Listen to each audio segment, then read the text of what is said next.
So, in further updates of the Birdie Chronicles, we now have Birdie claiming that Steve Gonsalves was at the house on the morning of November 13th, that he was at 1122 King, and that he's heard in the background of the 911 call. Yeah, let's take a listen. Oh, you know my name. It's Oh For Fuck's Sakes with Viviana, also known as Boobs on the Ground. And I debunk you fools weekly, sometimes even daily. Okay, right there. I hope that everybody heard it. I don't know about you, but between 20 seconds and 20 seconds and 22 seconds, I hear no, or Steve, no. And then you hear what sounds like the only Steve that we all at least know about saying shit. Okay. So this is nuts. All right. Listen to this.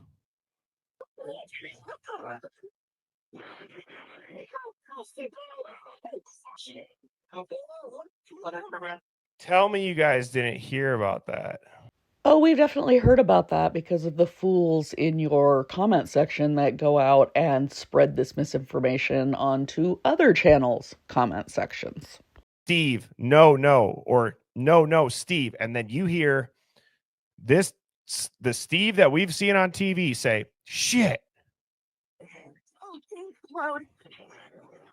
Okay. And is that a house or an apartment? It's a house. Ready? Repeat the address. Here we go. It's going to happen right away. What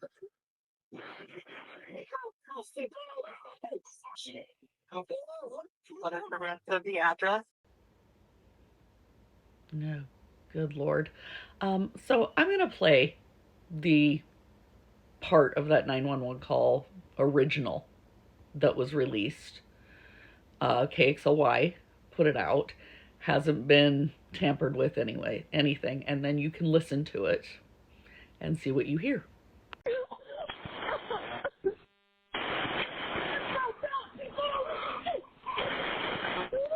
What is the rest of the address? Oh, Kings Road. Okay, I don't hear anyone saying Steve there. The only people I'm hearing in the background are just kind of that commotion that we know were, Dylan, Emily, Hunter.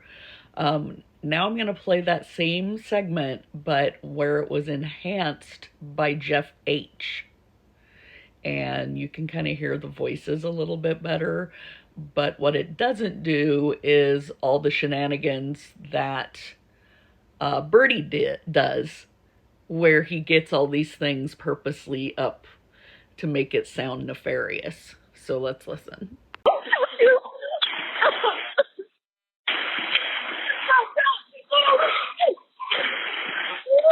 What is the rest of the address? Okay, so I still don't hear them say Steve or Steve's voice.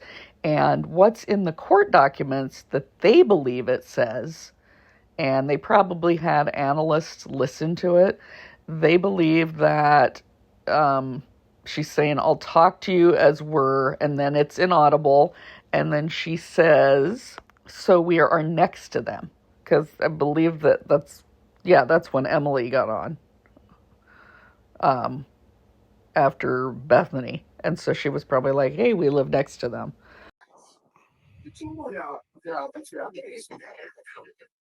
There's a voice scrambler. No, your brain is just scrambled. Oh my God.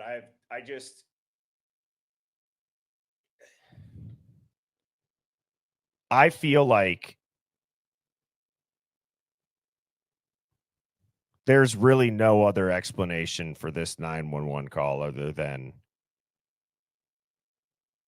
pre-planned, coerced, purposefully chaotic. And I do not believe that it's a live reaction, everybody. You hear no cop cars pulling up. You hear no sirens in the background. Have you guys noticed that? If the cops were arriving on scene, there would be ambulances, there would be fire trucks potentially, and there would be cop cars coming in hot. Well, as far as ambulances and fire trucks, they were dispatched. But he said they weren't there very long, and the police department was there prior to us arriving. So we determined we didn't need to do anything at that point.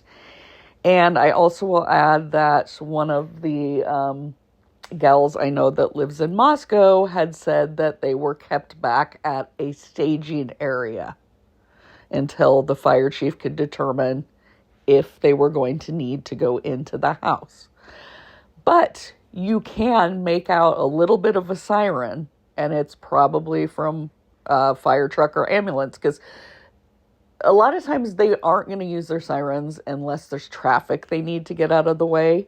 But I'm going to play the clip of the call where you can hear a little bit of a siren, and that's after cops arrive, so it is most likely EMS or fire. Do you have a defibrillator? Yes, you have one. Okay, when Dylan says, "Do you have a defibrillator?" you can hear a siren. And I enhanced it, and I'll play it again with the volume up. Do you have a defibrillator? Yes, you have one. And I feel like outside of the line dropping for like the obvious blank of when personal information like a cell phone number was given out, I felt like there was just more going on. And it does seem like people are being told what to say. I believe that the audio was not suppressed, sorry. I believe that the audio was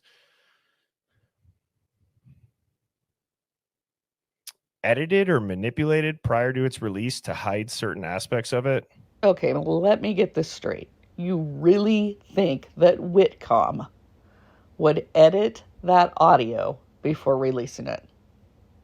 Now, remember, Whitcomb went ahead and released it without the permission of the court. So it doesn't sound exactly like they would be somebody that would be editing something as part of a cover-up when they had their lawyers already involved in looking at everything before they decided whether to release it or not. They felt that the gag order didn't apply anymore, and they had a lot of legal teams looking at that. When it's under a microscope like that, there's no way that they're going to be editing that 911 call. No, sorry. Doesn't cut it. I think the 911 operator might have been aware of what was going on. Meaning, if police were already on scene. All right, I'm awarding the first Hitler facepalm of the video because that's just ridiculous. The 911 operator had no clue what was going on. That's why she kept trying to find out what was happening, and no, police were not already there. Best way that I can describe it is it sounds like a demon voice. That's like every time she says something and should say something else, it's like there's like the Batman voice. I don't know. I can't get it any clearer than that. Okay, I was able to get it to make similar noises by telling it to reduce the background sound on CapCut.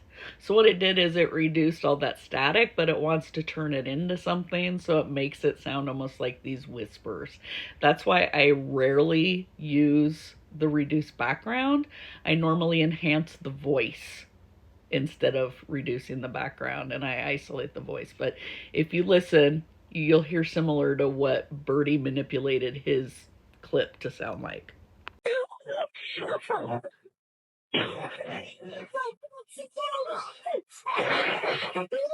The rest of the address. Oh, change roads. It's the only way that I can describe it that pops into my head.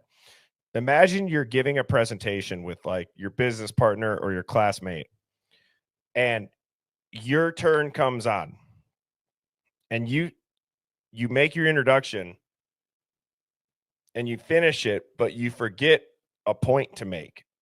And then you look at them or you make eye contact or they do some gesture and you would say something like, "Oh, and in this project, we're going to show you X, Y, and Z. Or, oh, and like it's a natural instinct when you forget to say something and someone reminds you to be like, oh, and. Okay. So just pay attention to that. Is the white shower next to them? I need someone to repeat the address for verification. The address 1122 King Road. And what's the phone number that you're calling from? So 3731.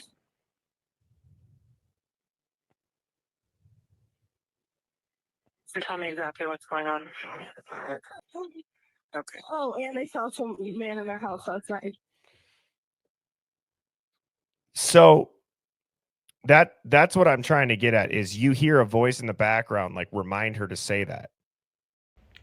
Let's take a listen to that again, because I don't hear anyone reminding her to say that. I hear like Dylan or Bethany kind of going, oh, but I don't hear anyone telling her, oh, don't forget about the man in the house. I think Emily was just trying to remember everything. Like she's suddenly taken over the phone, and now she's the one that is trying to relay everything. So it's that confusion in the moment. And tell me exactly what's going on. One of the roommates has passed out, and she was drunk last night, and she's not waking up. Okay. Oh, and they saw some man in their house last night. Yeah. Now, in this next clip, I enhanced the voices. I still don't hear anyone telling her what to say. And tell me exactly what's going on.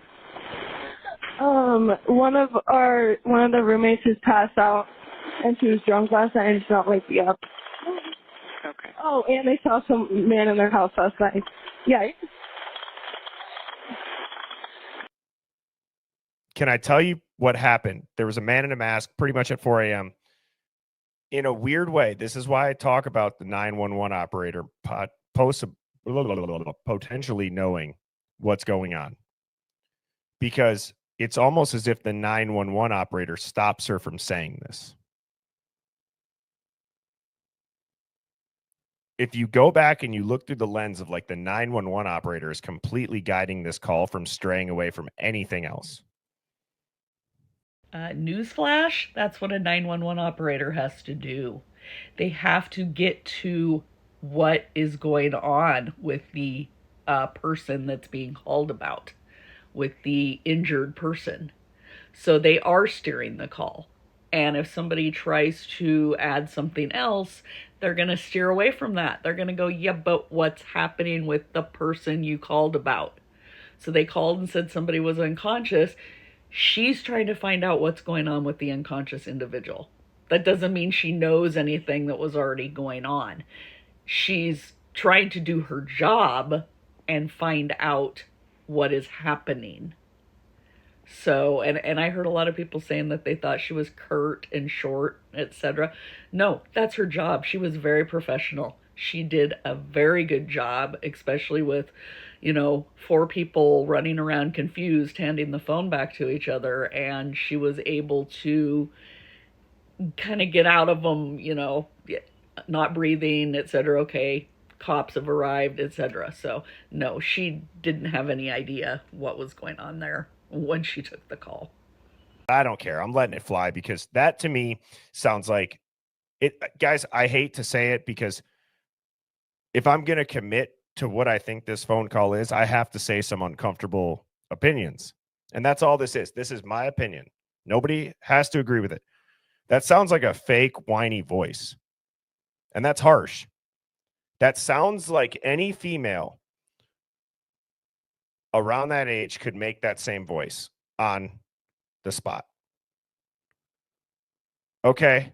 And I'm sorry if that offends people. I'm not trying to offend anybody. I'm just giving my genuine opinion. This sounds like she picked up the phone and she made her voice extremely high. I don't even feel like there's freaking tears coming down.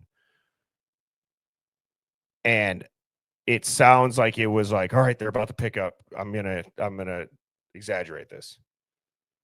2022. I don't know on location of your emergency. With all due respect, you weren't there to see the state they were in. I wasn't either. But unlike you, I'm not going to be a callous asshole and take the opinion that they are faking things and putting on a voice and doing an acting job. Because I wasn't there. So I don't know. Okay? But I have every reason to believe that it was a genuine response, that they were not acting. But the other thing is, even if I were to have an opinion that it might not be a genuine response, I'm an empathetic person. So I don't say that kind of shit about victims of a crime. And then what's crazy is you go on further and we see your good buddy Mike Wimmer pop up and he decides to name drop somebody that used to be in the Moscow PD because, oh, that's right, you guys just love to make false accusations all the time about people. Well, do you think that they came over like stronger muscle men in the drug stuff, and kind of forced them to do some things? Maybe, but like, why? Like, what are the odds that the name Steve gets said? Well, all I could think of was there is a city of Moscow guy that handles roads and storms, and his name is Steve Shelton. See, that's a good point. That's a good point.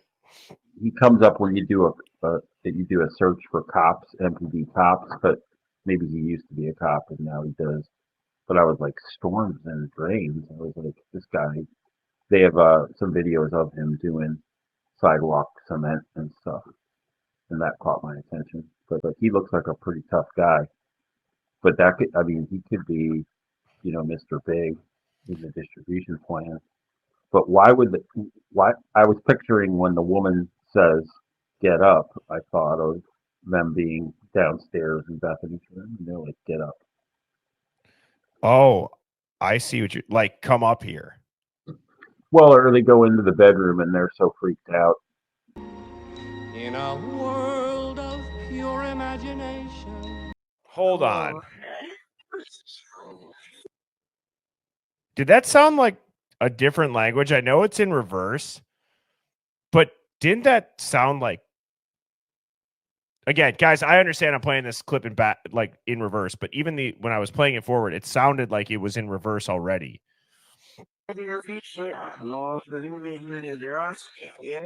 Oh, Birdie, Birdie, Birdie, you love playing everything in reverse.